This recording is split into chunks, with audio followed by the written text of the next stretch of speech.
Lucky की कहानी episode 146 से लेकर 150 तक। लकी सोच ही रहा था, इतने में वो सोल्जर लकी के चेहरे पर मुक्का मारता है और लकी दूर जाकर गिरता है। लकी के हाथों से उसकी तलवार और उसकी शील्ड भी छूट जाती है। कौन हो तुम और तुमने मेरे साथ क्या किया था? लकी उस सफ़ेद कपड़े वाले आदमी से पहुंचता है। इतनी भी क्या जल्दी है, अभी तुम और मारो, वो आदमी कहता है। लेकिन अब लकी के बर्दाश्त से बाहर हो रहा था, इसलिए लकी एक शोल बुलाता है जो एक खंजर के जैसी थी। फिर लकी उस खंजर को उसके मास्क पर मार देता है। लकी का निशान काफ़ी ज़्यादा अच्छा हो गया था, जिसकी वजह से लकी उस खंजर को उसके मास्क पर मारने में कामयाब हो जाता है और खंजर लगते ही उस आदमी का मास्क टूट जाता है। लेकिन जैसे ही लकी उसका चेहरा देखता है तो उसे अपनी आंखों पर विश्वास ही नहीं होता, क्योंकि उसके सामने विक्रम राठौर खड़ा हुआ था। मैं तुम्हें इतनी जल्दी अपना चेहरा नहीं दिखाना चाहता था, लेकिन अब क्या कर सकते हैं, तुमने मुझे देख लिया तो विक्रम राठौर कहता है। मैंने तुमको मार दिया था, फिर तुम जिंदा कैसे हो? लकी पूछता है। क्योंकि मैं अमर हूँ और मुझे कोई नहीं मार सकता है। तुम जितनी बार मुझे मारोगे मैं वापस आ जाऊंगा, विक्रम राठौर हंसते हुए कहता है। तुम कोई अमर नहीं हो, लकी कहता है और एक और खंजर विक्रम राठौर के ऊपर मार देता है। इस बार लकी का खंजर विक्रम राठौर के सीने में जाकर लगता है, जिसकी वजह से विक्रम राठौर एक कदम पीछे हो जाता है। लेकिन फिर विक्रम राठौर लकी की आंखों के सामने उस खंजर को निकाल देता है और लकी के देखते हुए विक्रम राठौर का घाव पूरी तरह से ठीक हो जाता है। मैंने तुम्हें पहले ही कहा था कि मैं अमर हूं और मैं तुमसे अपना बदला जरूर लूंगा, ये तो बस शुरुआत है, आगे आगे देखो होता है क्या, विक्रम राठौर कहता है।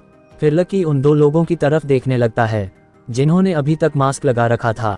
ये दोनों कौन है? लकी पूछता है। ये दोनों मेरे गुलाम है और ये वही करेंगे जो मैं चाहूंगा। फिलहाल तुम मेरे उस गुलाम से लड़ो जो तुम्हारे सामने खड़ा है, विक्रम राठौर कहता है। इस समय लकी का सर फटा जा रहा था, क्योंकि उसके सामने वो सब हो रहा था जिस पर उसे विश्वास ही नहीं हो पा रहा था। मैं इसे नहीं लड़ सकता हूं और जब तक मुझे इस बात का पता नहीं चला जाता कि विक्रम राठौर जिंदा कैसे हुआ है, तब तक मुझे यहाँ से जाना चाहिए, लकी सोचता है और खड़ा हो जाता है। मुझे नहीं पता कि तुमने क्या किया और तुम वापस कैसे आ गए, और तुमने मेरे जैसा दिखने वाला ये आदमी कहाँ से ढूंढा जिसके पास हर वो शोल मौजूद है जो मेरे पास है। लेकिन मैं तुमसे अपना बदला जरूर लूंगा और इस बार तुम्हें ऐसी मौत दूंगा कि तुम चाह कर भी दोबारा जिंदा नहीं हो पाओगे, लकी विक्रम राठौर से कहता है। उसके बाद लकी वहां से भागना शुरू कर देता है। लकी बहुत ज्यादा तेज भाग रहा था। लकी ने भागते हुए स्टारलाइट का इस्तेमाल करना शुरू कर दिया था और साथ में ब्लैक ब्लड का भी, जिसकी वजह से लकी की स्पीड और भी ज्यादा तेज हो गई थी। तुम तीनों यहाँ पर रुके क्यों हो? उसका पीछा करो और उसे यहाँ पर लेकर आओ, विक्रम राठौर कहता है। और उसके बाद वो तीनों सोल्जर और जिनका पीछा करना शुरू कर देते हैं। लकी बहुत ज़्यादा तेज था, लेकिन उसके लिए हैरानी की बात यह थी कि उन तीनों की स्पीड भी उतनी ही नज़र आ रही थी जितनी लकी की थी। मैं क्या करूं और इनको कैसे रोक? लकी भागता हुआ सोचता है। फिर लकी को कुछ याद आता है और वो तारा को बाहर निकाल लेता है। तारा के बाहर आने के बाद लकी उसका हाथ पकड़ता है और उसे उड़ाने के लिए कहता है। लकी की बात सुनते ही तारा आसमान में उड़ाना शुरू कर देती है। तारा की स्पीड काफ़ी ज़्यादा अच्छी थी, जिसकी वजह से वो कुछ ही पलों में काफ़ी ऊंचाई पर चली जाती है। पता नहीं कैसे पर वो सोल्जर तारा के जैसी शोल नहीं बुला पा रहे थे और इसी वजह से लकी उन सब से बचने में कामयाब हो जाता है और वो तीनों नीचे खड़े होकर लकी को जाता हुआ देखते रहते हैं। कोई बात नहीं लकी, तुम इस बार बच गए, लेकिन अगली बार कैसे बचोगे? आ रहा हूँ मैं तुम्हारे घर में, तुम ही मारूंगा, विक्रम राठौर कहता है और अपने सोल्जर के साथ वहां से चला जाता है। काफ़ी दूर जाने के बाद लकी को निशा और निशिका नजर आ जाते हैं, जिसके बाद लकी उनके पास उतर जाता है। लकी उतारने के बाद एक पत्थर के पास बैठ जाता है और लंबी लंबी सांस लेने लगता है। निशा और निशिका उसको ऐसा करते हुए देख रहे थे और उसके बाद निशिका लकी के पास आकर बैठती है और उसे देखने लगती है। लकी तुम ठीक तो हो? निशिका पूछता है। हाँ मैं ठीक हूँ, लेकिन मुझे 2 मिनट आराम करना है, फिर हम चलते हैं, लकी निशिका से कहता है। इस समय निशा लकी से कुछ भी नहीं बोल रही थी, वो बस वहीं पर खड़ी होकर लकी और निशिका को देख रही थी। कुछ देर आराम करने के बाद लकी अपने आप को पहले जैसा महसूस करने लगता है और फिर लकी खड़ा हो जाता है। अब हम यहाँ से चलना चाहिए, लकी कहता है और उन दोनों के साथ वहाँ से जाना शुरू कर देता है। कुछ घंटे के सफ़र के बाद लकी उन दोनों को लेकर देव आश्रम पहुँच जाता है। देव आश्रम आने के बाद लकी देखता है कि उसके बाकी के दोस्त वहीं पर खड़े होकर उनका इंतजार कर रहे हैं। जब कबीर निशा को देखता है तब वो खुशी से निशा को गले लगा लेता है। फिर लकी उन सब को वहीं पर छोड़कर एक कमरे में चला जाता है और वहां पर थोड़ी देर और आराम करने लगता है। वैसे तो लकी के पास स्टारलाइट मौजूद थी जो उसे ठीक कर सकती थी, लेकिन लकी इस समय उसका इस्तेमाल नहीं करना चाहता था, क्योंकि बार बार उसका इस्तेमाल करने से लकी के शरीर को खुद से ठीक होने में बहुत ज़्यादा समय लगने लगा था। वो उसे ताकत तो देती थी, लेकिन लकी को उसकी एक कमज़ोरी भी पता चल गई थी, और वो ये थी कि लकी जितना ज़्यादा उसका इस्तेमाल करेगा उसे उसकी उतनी ही ज़्यादा आदत होती जाएगी। ये बिल्कुल वैसा ही था जैसा किसी शराबी को लगातार शराब पिलाई जाए और जब तक उसे नशे की आदत ना हो जाए। स्टारलाइट भी एक प्रकार का नशा ही बनती जा रही थी, इसलिए लकी उसका काम इस्तेमाल करने का फैसला कर लेता है। जब लकी उस कमरे में बैठा हुआ था तब विक्की, राघव, कबीर, निशा और निशिका उस कमरे में आ जाते हैं। उनके आने के बाद लकी उन सबको बैठने के लिए कहता है। क्या हुआ लकी, सब कुछ ठीक तो है? राघव पूछता है। कुछ भी ठीक नहीं है, वो वापस आ गया है और पहले से भी ज्यादा मजबूत और शक्तिशाली बनकर आया है। लकी कहता है। कौन वापस आ गया है? विक्की पूछता है। विक्रम राठौर। लकी कहता है। ये कैसे हो सकता है? तुमने उसे हमारी आंखों के सामने मारा था और वहां से वापस जाते हुए हमने उसे देखा था और वो मर चुका था, ऐसे में वो वापस कैसे आ सकता है? राघव कहता है। मैंने उसे पूछा था लेकिन उसने मुझे कुछ भी नहीं बताया, पता नहीं कैसे, लेकिन अब वो वापस आ गया है और अब वो पहले से भी ज्यादा ताकतवर हो गया है। मैंने उस पर एक लेवल 5 की खंजर से वार किया था लेकिन वो तुरंत ही ठीक हो गया था। लकी कहता है। लकी सभी को विक्रम राठौर के बारे में इसलिए बताना चाहता था ताकि वो सब पहले ही तैयार हो जाए, क्योंकि लकी को पता था कि विक्रम राठौर उसे बदला लेने के लिए यहाँ पर जरूर आएगा और वो उसे नहीं हरा पाएगा। कोई बात नहीं लकी, तुमने उसे एक बार मारा है तो तुम उसे एक बार और मार सकते हो, विक्की कहता है। हाँ, मैं उसे मार तो सकता हूँ, लेकिन उसके साथ जो मौजूद है वो उससे भी ज्यादा खतरनाक है और वो मेरे जितना ही ताकतवर है, शायद मुझे से भी थोड़ा ज्यादा ही, लकी कहता है। क्या मतलब है तुम्हारी इस बात का? कबीर पूछता है। मैं उन सब का चेहरा तो नहीं देखता, लेकिन वहां पर 3 लोग मौजूद थे जिसमें से मैं एक से लड़ा था और मैंने उसका चेहरा भी देखता, वो देखने में बिल्कुल मेरे जैसा था और उसके पास वही शोल थी और वही शक्तियां जो मेरे पास है और वो उनका इस्तेमाल मुझे भी अच्छे से कर रहा था, लकी कहता है। लकी की ये बात सुनने के बाद सभी बहुत ही ज्यादा हैरानी से लकी को देख रहे थे, क्योंकि जो लकी बता रहा था ये सब उनके लिए भी काफी ज्यादा नया था और इसको समझ पाना इतना आसान नहीं था। मुझे पता लगाना होगा कि वो वापस कैसे आया है और उसे मार कैसे जा सकता है, लकी कहता है। लकी शायद उसके परिवार ने उसकी मदद की होगी, क्योंकि उसका परिवार बहुत ही ज्यादा बड़ा है और बहुत ही ज्यादा एडवांस भी। उनके पास ऐसी चीज मौजूद है जो कुछ भी कर सकती है। शायद उसी की वजह से उन सब ने मिलकर किसी तरीके से विक्रम राठौर को फिर से जिंदा कर दिया होगा, लेकिन मुझे ये समझ में नहीं आ रहा कि उन्होंने ऐसा किया तो किया कैसे, और कर भी दिया तो विक्रम राठौर इतना ज्यादा शक्तिशाली कैसे हो गया? निशिका कहती है। कुछ भी हो, हमें पता तो लगाना ही होगा, चाहे उसके परिवार ने उसकी मदद की हो या फिर और कोई बात हो। जब तक मैं इस बात की आखिरी तक नहीं पहुंच जाता आराम नहीं कर सकता हूं। वो सब कभी भी आश्रम पर हमला करने के लिए आ सकते हैं, लकी कहता है। अगर वो यहाँ पर आते भी है तो हम सब मिलकर उनको हरा सकते हैं। हमारे पास ड्रैगन है और तारा और डेविल चाइल्ड भी है, जिनके साथ हम बड़ी ही आसानी से उन सब से लड़ सकते हैं। राघव कहता है। नहीं, मैंने उनका इस्तेमाल करके देखा था, लेकिन तारा और डेविल चाइल्ड ने विक्रम राठौर के किसी भी सोल्जर पर वार नहीं किया। वो तो दूर की बात, वो तो उसके पास भी नहीं जा रहे थे, लकी कहता है। इसका मतलब अगर लड़ाई हुई तो हमारे 2 सबसे बड़े हथियार हमारी मदद नहीं करेंगे। ऐसे में केवल तुम और ड्रैगन ही बचते हैं जो यहाँ पर सबसे ज्यादा ताकतवर है, और जब तुम ही कह रहे हो कि तुम उसके एक भी सोल्जर को नहीं हरा पाए थे, तो ऐसे में मुझे जीतने के चांस हमारे कम लग रहे हैं, विक्की कहता है। हाँ, चांस कम तो है, लेकिन हमारे पास और कोई रास्ता भी नहीं है। एक काम करो, यहाँ पर केवल मजबूत लोगों को ही रखो और जो कमजोर है, जैसे बूढ़े लोग और बच्चों को, ऐसी जगह पर भेज दो जहां पर होने वाली लड़ाई से दूर रहे, लकी कहता है। लकी को पूरा यकीन था कि कुछ समय में विक्रम राठौर यहाँ पर जरूर आएगा और इस बार वो अकेला नहीं आएगा, वो अपनी पूरी ताकत लेकर आएगा। हमें उनके आने की तैयारी करनी होगी और उनके आते ही उन सभी को एक एक करके मारना होगा। पर इसमें एक छोटी सी प्रॉब्लम है, हम उसके साथ आए हुए इंसानों को तो आसानी से मार सकते हैं, और सबसे पहले हमारा यही काम होगा कि हम वहां पर आए हुए जितने भी इंसान हैं उन सभी को मार दे, ताकि लड़ाई जितनी हो सके छोटी हो जाए। डेविल चाइल्ड और तारा उसके सोल्जर पर हमला नहीं कर सकते हैं, लेकिन वो उसके साथ आए हुए लोगों को जरूर मार सकते हैं। ऐसे में मुझे बस विक्रम राठौर और उसके सोल्जर से ही लड़ना होगा, लकी कहता है। अच्छा आइडिया है लकी, हम अभी से उनकी आने की तैयारी शुरू कर देते हैं, और जैसे ही वो आएंगे उनमें से कोई भी जिंदा बचकर नहीं जा पाएगा और हम विक्रम राठौर को बंदी बना देंगे और बाद में उससे पूछेंगे कि ये सब उसने कैसे किया, विक्की कहता है। हमारे पास समय बहुत कम है, तो सभी अपने अपने काम में लग जाओ, सभी को पता होगा कि किसको क्या करना है। लकी सभी से कहता है और सभी हो में जवाब देते हैं और उसके बाद सभी वहां से जाने लगते हैं। कबीर, 1 मिनट, मुझे तुमसे कुछ बात करनी है। बाकी सब जो लकी कहता है और कबीर को वहीं पर रोक लेता है। सबकी जाने के बाद लकी कबीर को बैठने के लिए कहता है। कबीर भी लकी के पास बैठ जाता है और उसे देखने लगता है। कबीर अभी भी लकी से गुस्सा नजर आ रहा था। मुझे नहीं पता कि तुम अब भी मुझसे क्यों गुस्सा हो, अगर कोई बात है तो मुझे बता दो, क्योंकि मुझे नहीं पता कि इस लड़ाई के बाद कौन बचेगा और को नहीं। मैं अपनी भी नहीं कह सकता हूँ कि मैं इस लड़ाई को जी सकता हूँ या नहीं, इसलिए तुम्हारे मन में जो कुछ भी चल रहा है वो मुझे बता दो ताकि मैं लड़ाई होने से पहले उसको ठीक कर सकूं। और कहता है और कबीर के पास जाकर बैठ जाता है। कबीर लकी को देखता है लेकिन कुछ बोलना नहीं। लकी को उसे ऐसे देखकर थोड़ा अजीब लग रहा था। लकी को ये तो पता चल गया था कि कबीर के मन में कुछ तो चल रहा है, लेकिन कभी उसे बताना नहीं जाता है। लेकिन लकी किसी भी कीमत पर उसके मन से वो बात निकलवाना चाहता था। लकी कबीर से कहता है, जब तक तुम मुझे बताओगे नहीं तब तक कुछ भी ठीक नहीं होगा और ये बात और भी बड़ी होती जाएगी। अंदर ही अंदर इस बात को रखने से हमारे अंदर दुश्मनी होने की संभावना हो सकती है, इसलिए मुझे बता दो। तुम्हें सुना ही है कि मैं तुमसे किस बात से गुस्सा हूं, तो सुनो। तुमने जो मेरी बहन के साथ किया, मैं तुम्हें उसकी सजा जरूर दूंगा। तुम्हारी वजह से मेरी बहन की ऐसी हालत हो गई है और इसी वजह से वो किडनैप भी हुई थी, लेकिन अब जब वो मेरे पास वापस आ गई है तो उसे मैं संभाल लूंगा, लेकिन तुम जितना हो सके मेरी बहन से दूर रहो। कबीर लकी को गुस्से से देखते हुए कहता है। ये सब सुनने के बाद लकी काफी ज्यादा हैरान था। क्या मतलब है तुम्हारी इस बात का? मैंने क्या किया है इसकी वजह से तुम मुझे ये सब कह रहे हो? लकी कबीर से पूछता है। तुमने क्या किया है? तुमने मेरी बहन का दिल तोड़ा है।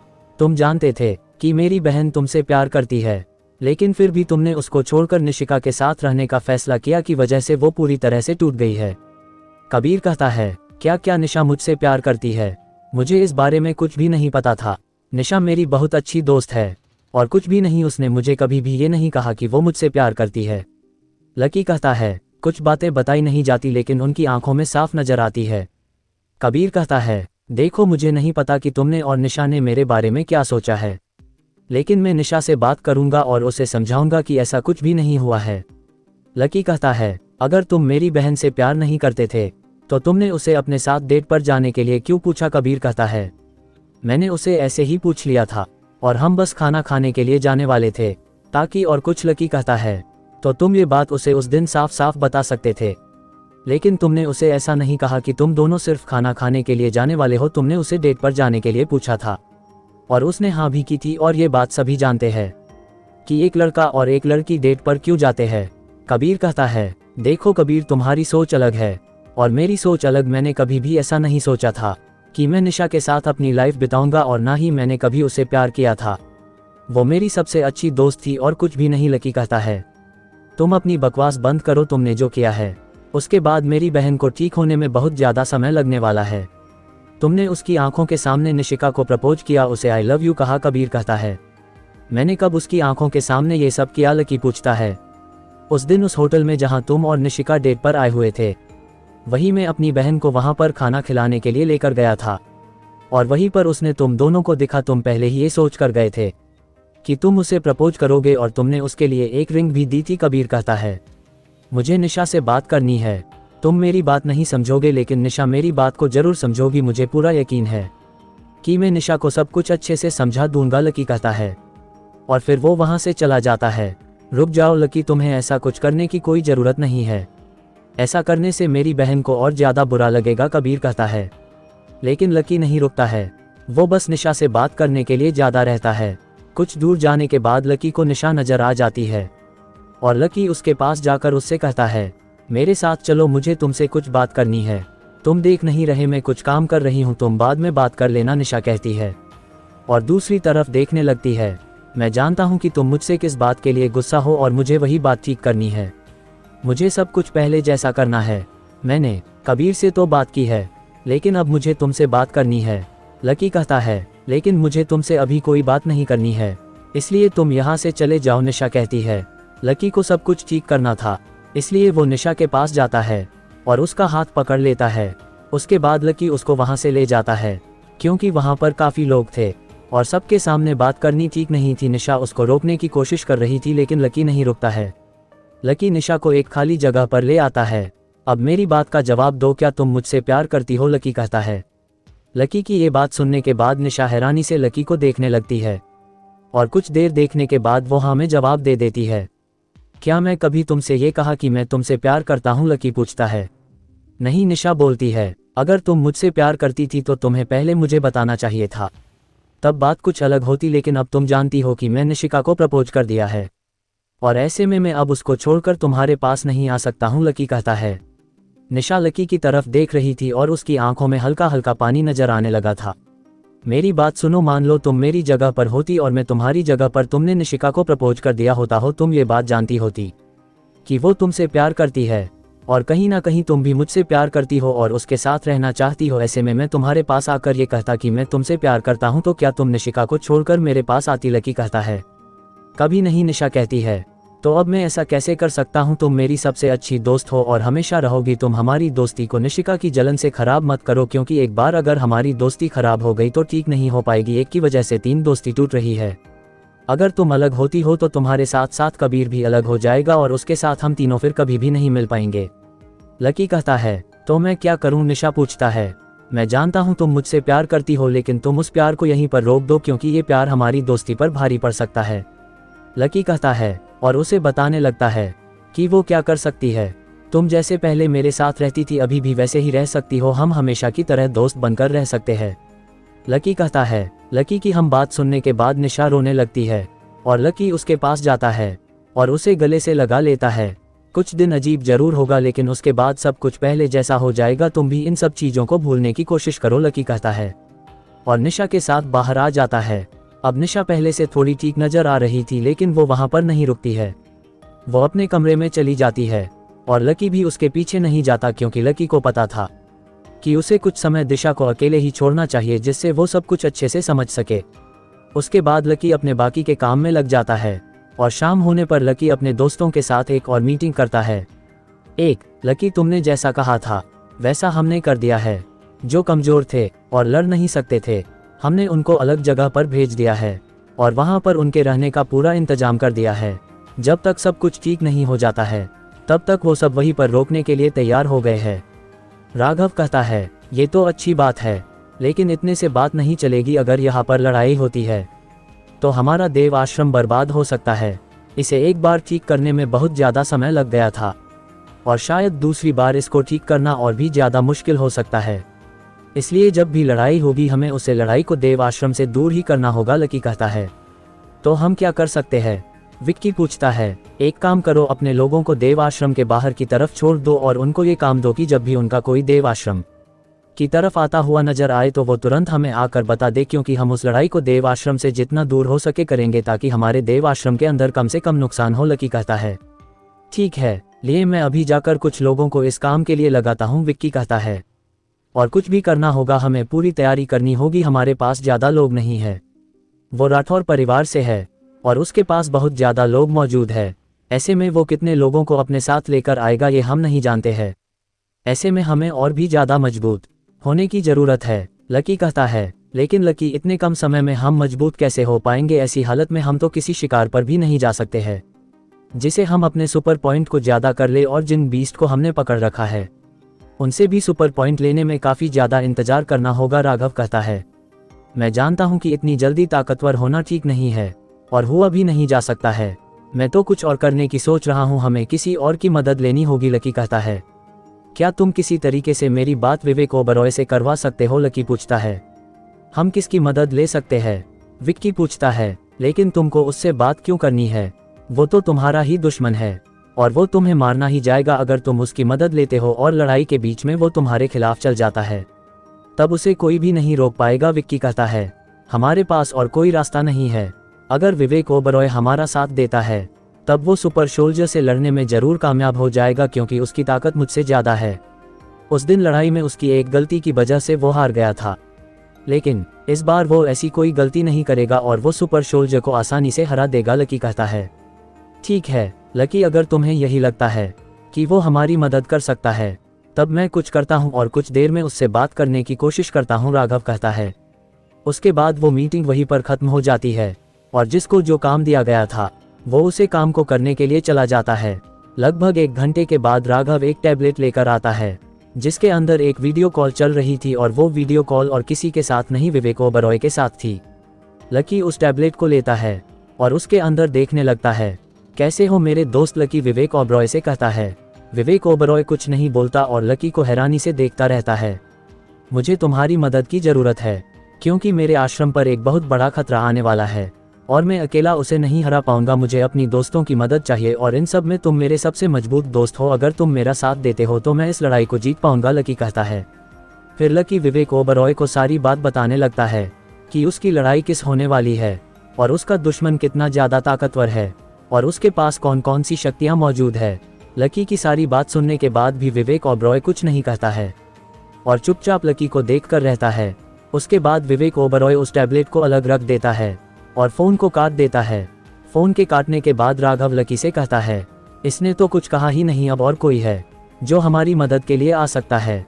अगर विवेक ओबरॉय हमारी मदद के लिए नहीं आता है तब हमारे लिए और भी ज्यादा मुश्किल हो सकती है। मैंने तुम सबको एक और काम दिया था, क्या वो काम पूरा हुआ, लकी पूछता है। हमने काफी कोशिश की लेकिन हम गुरुदेव को नहीं ढूंढ पाए। हमें नहीं पता कि इस समय गुरुदेव कहाँ पर है और वो हमारी मदद के लिए क्यों नहीं आ रहे हैं।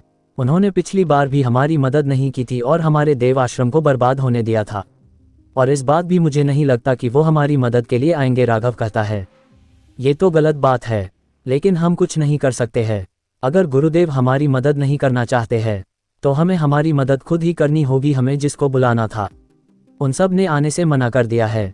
कोई भी राठौर परिवार से दुश्मनी नहीं करना चाहता है लेकिन राठौर परिवार इस समय हमारा सबसे बड़ा दुश्मन बन गया है, लकी कहता है। लकी, अगर राठौर परिवार बाकी के परिवार से दोस्ती कर लेता है तब हमारा जितना और भी ज्यादा मुश्किल हो सकता है क्योंकि राठौर परिवार के अलावा हमने काफी परिवार में से लोगों को मारा है।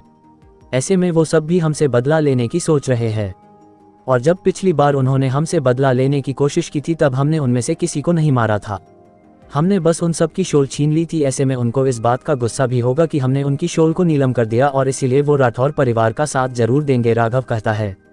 तुम्हारी बात बिल्कुल सही है, अगर वो लोग राठौर परिवार का साथ देते हैं तब हमारा जितना और भी ज्यादा मुश्किल हो जाएगा। लेकिन तुम चिंता मत करो, हमने कई बार की लड़ाई जीती है और इस पर भी हम इस लड़ाई को जरूर जीतेंगे, चाहे ये लड़ाई कितनी भी बड़ी और खतरनाक होना हो। हमें बस इतनी कोशिश करनी है कि हमारे काम से कम लोग मारे, इसलिए हमने इस लड़ाई को जैसा करने का फैसला किया है हम इस लड़ाई को वैसे ही खत्म करेंगे, लकी कहता है।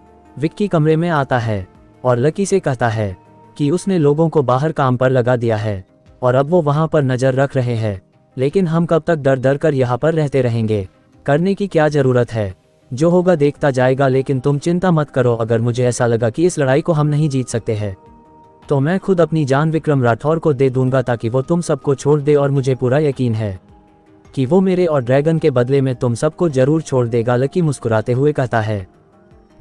तुम ऐसे क्यों बोल रहे हो, जो भी होगा हम सब मिलकर देखेंगे, तुम्हें अपनी जान खतरे में डालने की कोई जरूरत नहीं है, राघव कहता है। लकी बस मुस्कुराता है और कुछ नहीं बोलता। फिर वो दोनों अपने अपने काम पर चले जाते हैं और लकी भी अपनी जिन आर्ट की प्रैक्टिस करना शुरू कर देता है। अगले दिन विक्की भागता हुआ लकी के कमरे में जाता है और हाफते हुए लकी से कहता है, कोई तुमसे मिलने के लिए यहाँ पर आया है। फिर लकी विक्की के साथ जाता है और जब लकी देखता है कि उससे मिलने के लिए कौन आया है तब उसकी खुशी ज्यादा हो जाती है क्योंकि उससे मिलने के लिए विवेक ओबरॉय आया था। लकी विवेक ओबरॉय के पास जाता है और उसके पास जाकर खड़ा हो जाता है। तुम मेरे कहने पर यहाँ पर आए और मेरी मदद करने को तैयार हो, उसके लिए तुम्हारा धन्यवाद। आगे कभी भी तुम्हें किसी भी चीज़ की मदद की जरूरत हो तो याद रखना कि तुम्हारा एक दोस्त हमेशा तुम्हारी मदद के लिए तैयार रहेगा, लकी कहता है।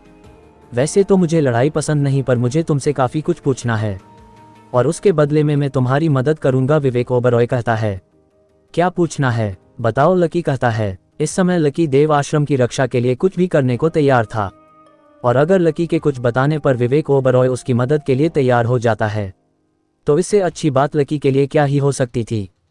पहले तुम मुझे ये बताओ कि उस दिन जब मैं तुम्हारी शक्ति देने के लिए तुम्हारे अंदर अपनी ऊर्जा डालनी शुरू की थी तब तुमने उस ऊर्जा का क्या किया था, विवेक ओबरॉय पूछता है। लकी कुछ नहीं बोलता और डेविल चाइल्ड और तारा को बाहर निकाल देता है और फिर लकी कहता है, जिस समय हम लड़ रहे थे उस समय मेरा डेविल चाइल्ड इवॉल्व हो रहा था और जब तुमने मुझ पर अपनी ऊर्जा से हमला किया तब मैंने वो सारी ऊर्जा डेविल चाइल्ड की तरफ छोड़ दी और पता नहीं कैसे पर डेविल चाइल्ड ने वो सारी ऊर्जा अपने अंदर ले ली और उसके बाद उस टूर्नामेंट को जीतने के बाद मुझे एक क्रिस्टल मिला, उसको भी डेविल चाइल्ड ने अपने अंदर ले लिया और जब वो पूरी तरह से इवॉल्व हुआ तब उसके साथ साथ ये और आ गई और ये दोनों बहुत ज़्यादा ताकतवर है। शायद कहीं ना कहीं उनके अंदर तुम्हारी ऊर्जा मौजूद है जिसकी वजह से ये इतनी ज़्यादा ताकतवर हो गए हैं, लकी कहता है। विवेक ओबरॉय हैरानी से उन दोनों को देखता है और लकी से पूछता है, तुमने मेरे खंजर के हमले को कैसे रोका? वो भी ज़्यादा मुश्किल नहीं था। मैं पहले तो उन खंजारों के हमले से बचने में नाकाम होता जा रहा था, लेकिन समय के साथ साथ मैं उनसे बचने में कामयाब होने लगा और जब मैं थकने ही वाला था तब तुमने उनका इस्तेमाल करना बंद कर दिया, लकी कहता है। और तुमने उस टूर्नामेंट के अंदर शक्तियों का इस्तेमाल कैसे किया? और तुम तो उस टाइम में इवॉल्व भी नहीं हुए थे, ऐसे में तुम ऐसा कैसे करने में कामयाब हुए? विवेक ओबरॉय फिर से पूछता है। हाँ, मैं उस टाइम इवॉल्व नहीं हुआ था, लेकिन वो बात यहीं पर नहीं रुकती है। मेरे पास ऐसी कोई चीज़ थी जिसकी वजह से मैं शक्तियों का इस्तेमाल करने में कामयाब हो गया और मेरे पास एक ब्लैक ब्लड नाम की जिनाट है जो मुझे कुछ समय के लिए बहुत ज़्यादा प्रदान करती है। हालांकि उसके इस्तेमाल के बाद मैं बहुत ज़्यादा कमज़ोर हो जाता हूं, लेकिन ये मुझे इतने समय के लिए ताकत दे देती है जितने समय के लिए मुझे इसकी ताकत की ज़रूरत होती है। और उस दिन उस लड़ाई में भी मैंने उसका इस्तेमाल किया था, लकी कहता है। ये मेरे सवाल का जवाब नहीं है। जिनाट ऐसी शक्ति नहीं दे सकती है जिसका तुमने उस लड़ाई में इस्तेमाल किया था, विवेक ओबरॉय कहता है। मैं औरों से अलग हूँ। जब मैं 18 साल का हुआ तो मुझे कुछ शक्तियाँ मिल गई और वही शक्तियों का इस्तेमाल मैंने उस लड़ाई में भी किया, लकी कहता है। और विवेक ओबरॉय को अपनी कुछ शक्तियाँ दिखने लगता है। विवेक ओबरॉय उसकी शक्तियों को देखकर काफ़ी ज़्यादा हैरान था और फिर विवेक ओबरॉय लकी से पूछता है, तुमको ये शक्तियाँ कहाँ से मिली? ये तो मुझे नहीं पता। मैंने इस बारे में पता करने की बहुत कोशिश की, लेकिन मुझे कहीं से भी कुछ भी पता नहीं चला और फिर मैं इस बारे में पता करना बंद कर दिया क्योंकि मैं ढूंढ ढूंढ कर थक गया था कि मुझे इस बारे में पता चल जाए, लकी कहता है। लकी ने विवेक ओबरॉय के सारे सवालों के जवाब दे दिए थे। हालांकि लकी ने पूरी तरह से विवेक ओबरॉय को सच नहीं बताया था, लेकिन उसने विवेक ओबरॉय से कोई झूठ भी नहीं बोला था। ठीक है, मेरे सारे सवाल पूरे हो गए हैं और मुझे लगता है कि हम दोनों के पास काफ़ी कुछ है एक दूसरे को सीखने के लिए। मैं तुमसे ब्लैक ब्लड सीखना चाहूँगा, क्या तुम मुझे ब्लैक ब्लड दिखाओगे? विवेक ओबरॉय कहता है। तुम मेरे दोस्त हो और मैं तुम्हारी ये बात तो मान ही सकता हूँ, लेकिन मैं तुमको उसके नुकसान पहले ही बता देता हूँ। इसका इस्तेमाल करते समय तुम्हारे अंदर काफ़ी ज़्यादा ताकत तो आएगी, लेकिन जैसे ही तुम उसका इस्तेमाल करना बंद करोगे तुम्हारा शरीर पहले से भी ज़्यादा कमज़ोरी हो जाएगा और तुम्हें पहले जैसी ताकत वापस पाने के लिए कुछ समय आराम करना होगा। इसका इस्तेमाल किसी बड़ी लड़ाई में नहीं किया जा सकता है, क्योंकि बड़ी लड़ाई में ये 1 या 2 लोगों से लड़ने में अच्छे से मदद करेगी और जब उसके बाद इसका इस्तेमाल करना बंद कर दिया जाएगा तब ये शरीर के अंदर की सारी ऊर्जा खत्म कर देगी और फिर तुम किसी कमज़ोर से भी नहीं लड़ पाओगे, लकी कहता है। क्या मतलब है इस बात का? इसके कोई फ़ायदे हैं या नहीं? विवेक ओबरॉय पूछता है। हाँ, इसका फ़ायदा भी है। अगर तुम किसी एक आदमी से लड़ रहे हो और वो तुमसे ज़्यादा ताकतवर है तब तुम इसका इस्तेमाल कर सकते हो, लेकिन उस टाइम जब तुम्हें लगे कि तुम उसे अपनी शक्तियों से नहीं हरा सकते हो, ऐसे में तुम इसका इस्तेमाल कर सकते हो और अपनी ताकत को ज़्यादा कर सकते हो और तुम्हें एक निश्चित समय के अंदर अंदर उसे हराना होगा, नहीं तो तुम्हारा शरीर उसके सामने कमज़ोर हो जाएगा, लकी कहता है। ठीक है, मुझे ये सीखनी है, तो मुझे ये सिखाओ। इसके बदले में मैं हमारी दोस्ती को अच्छे से निभाऊंगा, चाहे इसके लिए मुझे कुछ भी क्यों ना करना पड़े, विवेक ओबरॉय कहता है।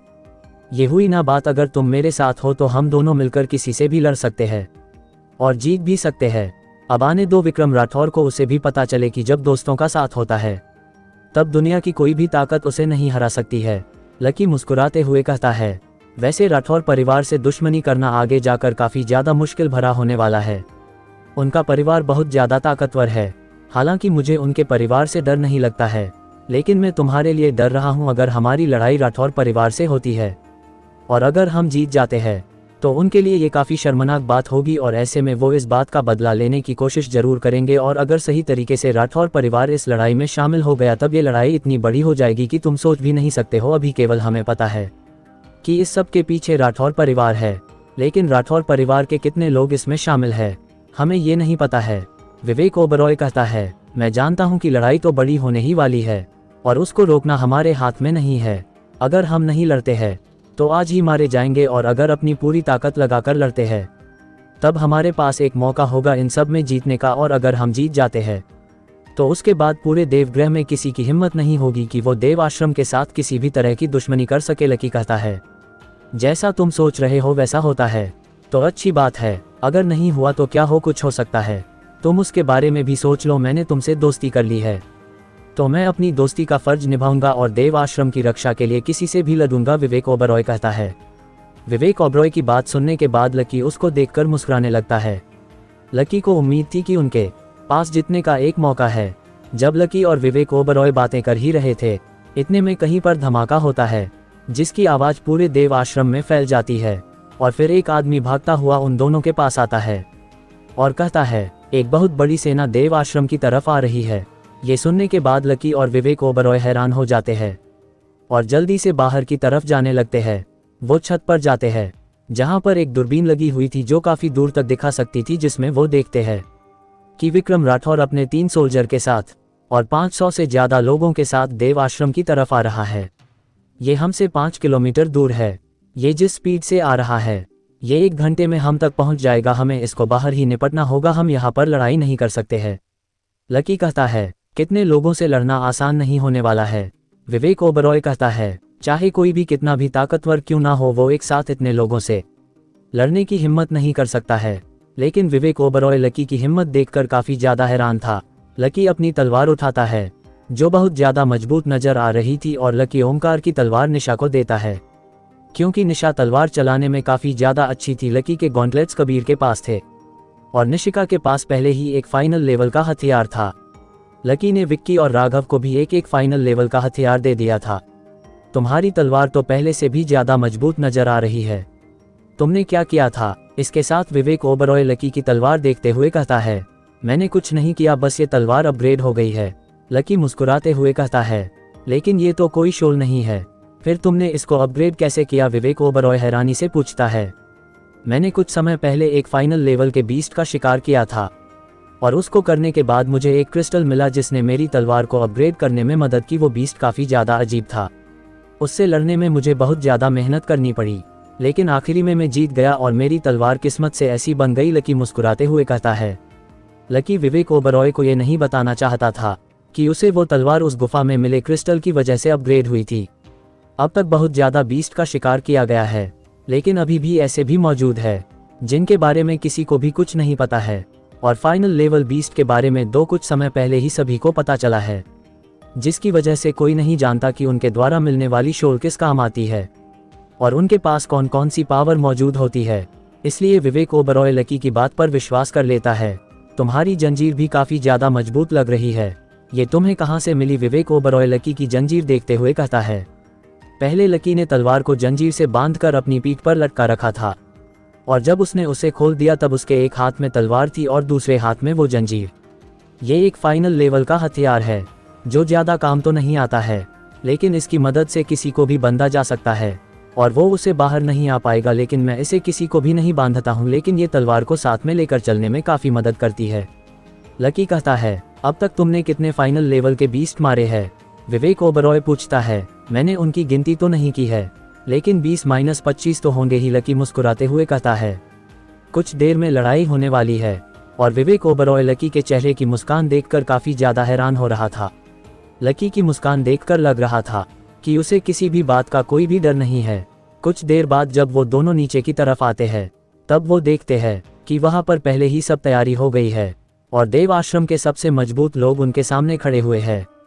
कबीर, निशिका और राघव लकी के पास आते हैं और उससे कहते हैं हमारी टीम में जितने भी मजबूत लोग थे और जो लड़ सकते थे, हमने उनको यहाँ पर इकट्ठा कर लिया है। ये सब कितने हैं? लकी पूछता है। ये सब 300 के आसपास तो होंगे ही, राघव कहता है। चलो अच्छा है कि 300 लोगों से ये निपट लेंगे, उन 3 सोल्जर से मैं और विवेक ओबरॉय। और रही बात विक्रम राठौर की, तो मुझे नहीं लगता कि वो इतनी जल्दी लड़ाई में उतरेगी और हमारे पास डेविल चाइल्ड और तारा भी तो है जो किसी को भी हरा सकते हैं, लकी कहता है और उन दोनों को बाहर निकाल देता है। अब ड्रैगन, तारा और डेविल चाइल्ड 200 लोगों से लड़ेंगे और तुम सब उन 300 लोगों को खत्म करोगे जितनी जल्दी हो सके, और तब तक हम उन सोल्जर को हराने का कोई तरीका सोच लेंगे, लकी कहता है। और सभी को क्या करना है उस बारे में बता देता है। लकी की बात सभी को सही लगती है और सब इस बात के लिए मान भी जाते हैं। तो अभी हमें चलना चाहिए, नहीं तो वो देव आश्रम के और भी ज्यादा पास आ जाएंगे। हमें उन सभी को जितनी दूर हो सके उतनी दूर ही रखना है, लकी कहता है और सभी के साथ देव आश्रम से बाहर जाने लगता है। जब वो सब जा रहे थे तब विवेक ओबरॉय कहता है हमें कुछ बड़ा करने की जरूरत है। अगर हम पहले हमला करते हैं और बड़ा हमला करते हैं, तब हमारे जितने के चांस काफ़ी ज़्यादा होंगे तुम्हारे पास ऐसा कोई हथियार है जो इतना बड़ा हमला कर सकता होगा।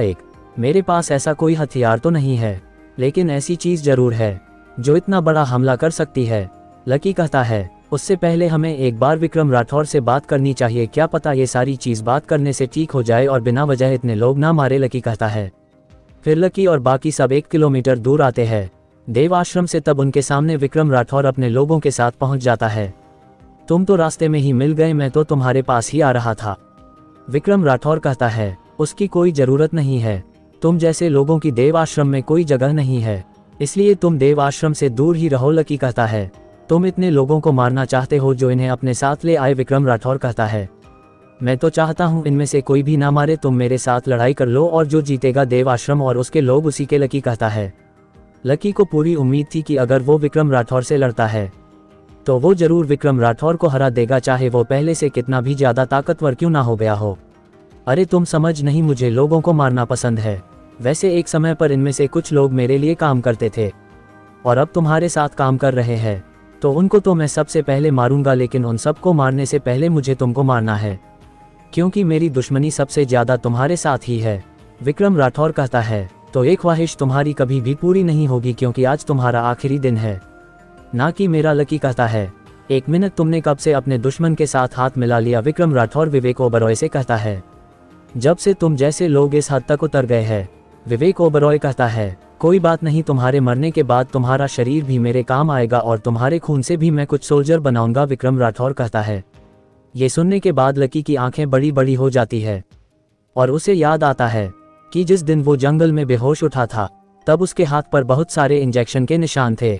इसका मतलब तुमने मेरा खून लिया और मेरे खून से इसको बनाया और इसीलिए मेरी शोल इसे नहीं मार पा रही है, लकी कहता है। तुमने सही सोचा, एक तरह से ये तीनों तुम्हारे ही बच्चे हैं, क्योंकि इनके अंदर तुम्हारा ही खून है। ये सब मेरे क्लोन है और उनके पास वही ताकत है जो तुम्हारे पास है, और इतना ही नहीं, जो चीज़ तुम जानते हो वो सब कुछ ये भी जानते हैं, क्योंकि मैं तुम्हारी हर एक स्किल इनके अंदर डाल दी है, जिसकी वजह से ये लड़ने में उतने ही अच्छे हैं जितने कि तुम, लेकिन तुम में और इनमें एक ही फ़र्क है, और वो ये है कि तुम मर सकते हो लेकिन ये नहीं, तुम इनको जितनी बार मारोगे ये उतनी बार ठीक हो जाएंगे, विक्रम राठौर हंसते हुए कहता है। मैं तुम्हें छोड़ूंगा नहीं, तुम्हारी ऐसा करने की हिम्मत कैसे हुई, लकी कहता है। वैसे मैं तुमको एक बात बता देता हूँ जो तुम्हारे काम आएगी, क्योंकि कुछ देर में तुम मरने वाले हो। ऐसे में मुझे लगता है कि तुम्हें ये बात पता होनी चाहिए, और वो ये है कि मेरे क्लोन अभी तक पूरी तरह से तैयार नहीं है, ये भी काफ़ी ज़्यादा कमज़ोर है और मैं इनको तैयार कर रहा हूँ। मुझे तुम्हारा काफ़ी खून चाहिए था, लेकिन मैं मजबूर था, इसलिए मैंने तुम्हारा उतना ही खून लिया जिससे मैं 4 सोल्जर बना सकूं, और उन 4 सोल्जर में से 3 यहाँ पर है और एक अभी भी तैयार हो रहा है। जब तक वो पूरी तरह से तैयार नहीं हो जाता है तब तक वो तुम्हारे सामने नहीं आएगा, और एक बार वो पूरी तरह से तैयार हो गया उसके बाद उसे दुनिया की कोई भी ताकत नहीं रोक पाएगी, क्योंकि वो पहले से भी ज़्यादा ताकतवर हो जाएगा, विक्रम राठौर कहता है। अगर वो मेरा ही खून है और उसके पास वही ताकत है जो मेरे पास है, तो वो मुझसे ज़्यादा ताकतवर कैसे हो सकता है, लकी कहता है। मैंने कब कहा कि वो केवल तुम्हारे ही खून से बना है, उसके अंदर कई लोगों का खून मैंने डाला है, इसके बाद उसकी ताकत उन सभी लोगों की ताकत से जुड़ गई है, और जब तुम्हें पता चलेगा कि उसके अंदर किन किन लोगों का खून मौजूद है तब तुम्हारे पैरों के नीचे से ज़मीन निकल जाएगी, विक्रम राठौर कहता है। तो तुमने इतना कुछ बात ही दिया है, तो ये भी बता दो कि तुमने उसके अंदर किन किन लोगों का खून डाला है जिससे वो इतना ज़्यादा ताकतवर हो जाएगा, लकी पूछता है। पहले तुम्हारा खून जो कि काफ़ी ज़्यादा मात्रा में है, दूसरा गुरुदेव का खून, तीसरा विवेक ओबरॉय का खून, चौथ मेरा खून, ताकि उसके पास मेरी भी सोच हो, और भी मैंने कुछ ताकतवर लोगों के खून उसके अंदर डाले हैं जो विवेक ओबरॉय से भी ज़्यादा ताकतवर है, विक्रम राठौर कहता है। तुम झूठ बोल रहे हो, मैंने कभी भी तुम्हें अपना खून नहीं दिया है, विवेक ओबरॉय कहता है। तुम्हें सही कहा, तुमने कभी भी अपनी मर्जी से हमें खून नहीं दिया है, लेकिन तुम्हें एक बात याद होगी, जब तुम्हारी लकी के साथ लड़ाई हुई थी तब तुम काफ़ी ज़्यादा घायल हो गए थे और कोई समय तक तुम्हें इलाज के लिए अस्पताल में भी रखा गया था, और वहाँ पर हमारे कुछ लोग मौजूद थे जिन्होंने थोड़ा थोड़ा करके तुम्हारा खून ले लिया, जिससे हमारा काम हो गया, विक्रम राठौर कहता है। तुम मुझे ये बताओ कि तुमने गुरुदेव का खून कैसे लिया, लकी पूछता है, क्योंकि और ये नाम गुरुदेव को कभी भी लड़ते हुए नहीं देखा था। ऐसे में लकी को नहीं लगता था कि किसी भी तरीके से वो गुरुदेव का खून ले सकता है, क्योंकि इस समय गुरुदेव उन सबसे ज़्यादा ताकतवर थे गुरुदेव का खून लेना काफ़ी ज़्यादा आसान था और उनका खून लेने के लिए मुझे बस देव आश्रम में एक छोटा सा ब्लड डोनेट कैंप चलना पड़ा, जिसमें सबसे पहले मैंने गुरुदेव का ही खून लिया था। विक्रम राठौर कहता है, जहाँ तक मुझे पता है इतने समय में देव आश्रम में कोई भी ब्लड डोनेट कैंप नहीं आया है। फिर तुमने उनका खून कैसे लिया? लकी कहता है, जब तुम 1 साल के लिए गायब हो गए थे, इस बीच में गुरुदेव का खून लिया था। मैं बहुत सारे ताकतवर लोगों का खून इकट्ठा कर रहा था ताकि उसे सारे खून से मैं एक ऐसा क्लोन बना सकूं जो बहुत ज़्यादा ताकतवर हो, और तुम ये जानकर हैरान हो जाओगे कि उसके अंदर मेरा ही दिमाग होगा और वो वही सोचेगा जो मैं सोचता हूँ। विक्रम राठौर कहता है, जैसा ये बोल रहा है, अगर वैसा हो गया तो ये दुनिया का सबसे ज़्यादा ताकतवर इंसान बन जाएगा और इसे हराना किसी के भी बस में नहीं होगा। हमें उसके पूरा होने से पहले ही उसे खत्म करना होगा। विवेक ओबरॉय कहता है, मैं जानता हूँ, लेकिन पहले हमें इसको खत्म करना होगा और उसके बाद हम पता लगा लेंगे कि इसका वो क्लोन कहाँ पर मौजूद है, और उसके बाद उसके पूरा होने से पहले ही उसको खत्म कर देंगे। फिलहाल तो हमें इस लड़ाई पर ध्यान देना चाहिए क्योंकि ये लड़ाई काफ़ी ज़्यादा बड़ी और ख़तरनाक होने वाली है। लकी कहता है। विक्रम राठौर अंगड़ाई लेता है और अपने सोल्जर को आगे कर देता है। उसी के साथ उसके सारे लोग भी उन सब की तरफ चलना शुरू कर देते हैं, लेकिन लकी अपने लोगों को आगे जाने का नहीं बोलता है। तुम कुछ बड़ा करने वाले थे, तो वो बड़ा करने का समय आ गया है। अगर अभी तुमने कुछ नहीं किया तो फिर बड़ा करने का कोई फायदा नहीं होगा, इसलिए तुम्हारे मन में जो कुछ भी चल रहा है वो अभी करो और इसको बता दो कि हम किसी से काम नहीं है।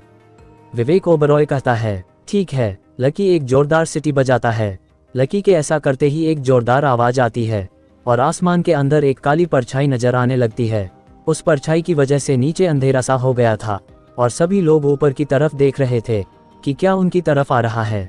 जब सबकी नज़र उस पर पड़ती है जो उनकी तरफ आ रहा है, तब सभी बहुत ज़्यादा डर जाते हैं और हैरान हो जाते हैं, और इसी के साथ विक्रम राठौर के लोग इधर उधर भागना शुरू कर देते हैं। लेकिन विक्रम राठौर मुस्कुराने लगता है और लकी की तरफ देखता है। आसमान से वो परछाई लकी के ड्रैगन की थी जो अपने पूरे बड़े साइज में विक्रम राठौर के लोगों की तरफ जा रहा था, और उनके पास जाते ही वो उन सब पर आग की बारिश करना शुरू कर देता है। ड्रैगन की आग हर तरफ फैल जाती है और विक्रम राठौर के लोगों को जलाना शुरू कर देती है, लेकिन विक्रम राठौर अभी भी शांत खड़ा हुआ था और वो अपने कुछ लोगों को इशारा करता है। इसके बाद वो लोग किसी चीज़ से कपड़ा हटाने लगते हैं। जब उसका कपड़ा दूर होता है, तब उस कपड़े के नीचे जो चीज़ नज़र आती है उसको देखकर लकी और उसके साथी हैरान हो जाते हैं। उस कपड़े के नीचे एक मशीन थी जो किसी क्रॉसबो के जैसी नज़र आ रही थी। उस क्रॉसबो के ऊपर एक बहुत बड़ी तीर लगी हुई थी, देखने में काफ़ी ज़्यादा मजबूत नज़र आ रही थी।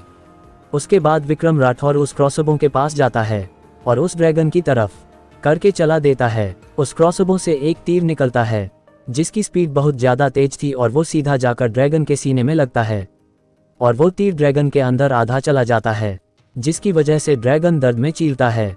लकी कुछ कर पता इतने में 3 तीर और आते हैं जो सीधा जाकर ड्रैगन के लगते हैं।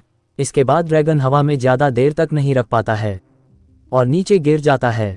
इस समय ड्रैगन के 5 तीर लगे हुए थे, जिसकी वजह से ड्रैगन की ऐसी हालत हो गई थी, और अभी ड्रैगन अपने पूरे बड़े साइज में था, और इसीलिए विक्रम राठौर के लोग भाले निकाल निकाल कर ड्रैगन की तरफ मार रहे थे। ये देखने के बाद लकी की आंखों में गुस्सा में नजर आने लगता है और वो डेविल चाइल्ड के हाथों से उसकी बंदूक ले लेता है। ऐसा करते ही डेविल चाइल्ड वहां से गायब हो जाता है और फिर लकी उसे बंदूक को एक मिसाइल लॉन्चर में बदल देता है, क्योंकि जब डेविल चाइल्ड लेवल कर पर पहुंचा था तब वो अपनी बंदूक को एक मिसाइल लॉन्चर में बदल सकता था। लेकिन जब भी डेविल चाइल्ड इसका इस्तेमाल करता था तब और उनकी बहुत ज़्यादा ताकत इसके अंदर चली जाती थी, इसलिए लकी उसका इस्तेमाल नहीं करने देता था। फिर लकी अपने ड्रैगन के पास खड़े हुए लोगों की तरफ मिसाइल छोड़ देता है और वो मिसाइल उन लोगों के पास जाकर लग जाती है। ऐसा होते ही वहां पर एक बहुत बड़ा धमाका होता है, जिसकी वजह से ड्रैगन के आसपास के लोग मर जाते हैं। लेकिन लकी वहीं पर नहीं रुकता है, वो एक एक मिसाइल उस एक एक मशीन पर चलने लगता है जिस पर वो तीर लगाकर ड्रैगन की तरफ मार रहे थे, और वो उन सभी क्रॉसबो को अपनी मिसाइल से तोड़ देता है। इस समय लकी बहुत ज़्यादा गुस्से में नजर आ रहा था और वो इसी गुस्से के साथ वो सभी पर मिसाइल छोड़ता जा रहा था। लकी एक मिसाइल उस सुपर सोल्जर की तरफ भी मारता है जो उसके लिए सबसे बड़ा दुश्मन था। लगभग 20 बार मिसाइल छोड़ने के बाद लकी के मुंह से खून निकलने लगा था और लकी के हाथों से वो मिसाइल लॉन्चर नीचे गिर जाता है और लकी भी घुटनों पर बैठ जाता है। उस मिसाइल लॉन्चर की वजह से लकी की बहुत बुरी हालत हो गई थी। निशिका लकी के पास जाती है और उसे पकड़ती है। इस समय लकी लंबी लंबे सांस ले रहा था। लकी ने डेडली नाइट शेड का भी इस्तेमाल कर रखा था, लेकिन इतनी मिसाइल छोड़ने के बाद उसने भी काम करना बंद कर दिया था और अब वो बहुत ही ज़्यादा धीरे धीरे काम कर रही थी और यही हाल स्टारलाइट का भी था। 3 स्टारलाइट से बहुत ज़्यादा ऊर्जा ले ली थी और इसी के साथ लकी ने सनशाइन और ब्लैक ब्लड का भी इस्तेमाल किया था। उसकी वजह से वो इतने हमले करने में कामयाब हो गया था। बहुत अच्छे लकी, तुमने साबित कर दिया कि तुम काफ़ी ज़्यादा मजबूत हो। तुमने इतनी जल्दी विक्रम राठौर को इतना बड़ा झटका दे दिया है। अब विक्रम राठौर नहीं बच सकता है क्योंकि विक्रम राठौर के 300 से ज़्यादा लोग मारे जा चुके हैं और जो बचे हैं वो घायल है। ऐसे में अब तुम आराम करो, हम बाकियों को देख लेंगे, विवेक ओबरॉय कहता है और उनकी तरफ हमला करना शुरू कर देता है। लेकिन लकी आराम नहीं करता है, वो धीरे धीरे खड़ा होता है और अपने ड्रैगन की तरफ जाने लगता है। लकी ने सभी की मदद के लिए डेविल चाइल्ड को फिर से बाहर निकाल दिया था, लेकिन इस बार डेविल चाइल्ड किसी भी बंदूक का इस्तेमाल नहीं कर रहा था, वो तलवार का इस्तेमाल कर रहा था, जिसकी वजह से लकी की ओर ज़्यादा ताकत नहीं लग रही थी। लकी हिम्मत करके अपने ड्रैगन की ओर जाता है और उसे छूता है। मुझे माफ़ कर दे यार, मुझे नहीं पता था कि इन लोगों के पास ऐसी कोई चीज़ होगी जो तुम्हें इतना घायल कर देगी। अगर मुझे पता होता तब मैं सबसे पहले तुम्हें यहाँ पर नहीं आने देता, लकी ड्रैगन से कहता है और उसके अंदर लगी हुई तीर को निकालने की कोशिश करने लगता है। लकी अपनी पूरी ताकत लगता है क्योंकि वो तीर काफ़ी ज़्यादा बड़े थे और काफ़ी ज़्यादा अंदर तक चले भी गए थे, इसलिए लकी को उनको निकालने में काफ़ी ज़्यादा मुश्किल हो रही थी। लेकिन लकी हार नहीं मानता है, वो अपनी पूरी ताकत लगता है और उस तीर को निकालने में कामयाब हो जाता है। फिर लकी एक एक करके बाकी के तीर और निकाल देता है। इसके बाद लकी ड्रैगन को छोटा होने के लिए कहता है क्योंकि जब तक उसके अंदर तीर लगे हुए थे तब तक वो छोटा नहीं हो सकता था और अगर वो छोटा नहीं होता है तब कोई भी उस पर बड़ी ही आसानी से हमला कर सकता था। लकी की बात मानकर उसका ड्रैगन तुरंत ही छोटा हो जाता है और लकी उसे पकड़ लेता है और उसके घाव को देखने लगता है। तुम ऐसे ठीक नहीं हो सकते हो, मुझे पता है कि तुम मेरी शोल में नहीं जाना चाहते हो, लेकिन इस बार तुम्हें मेरी शोल में जाना होगा क्योंकि एक वही जगह है जहां पर तुम जल्दी से जल्दी ठीक हो सकते हो, इसलिए प्लीज़ मेरी शोल के अंदर वापस चले जाओ, लकी अपने ड्रैगन से कहता है। लेकिन ड्रैगन कुछ नहीं बोलता और फिर लकी को ऐसी चीज़ सुनाई देती है। इसके बाद लकी थोड़ा सा खुश हो जाता है क्योंकि लकी को उसके सिस्टम की आवाज़ आई थी जो उसे बता रही थी कि स्पेशल ड्रैगन की शोल सिस्टम के साथ फिर से जुड़ गई है। फिर लकी ड्रैगन को अपने शोल में भेजने की कोशिश करता है और इस बार लकी का ड्रैगन उसकी शोल में वापस चला जाता है।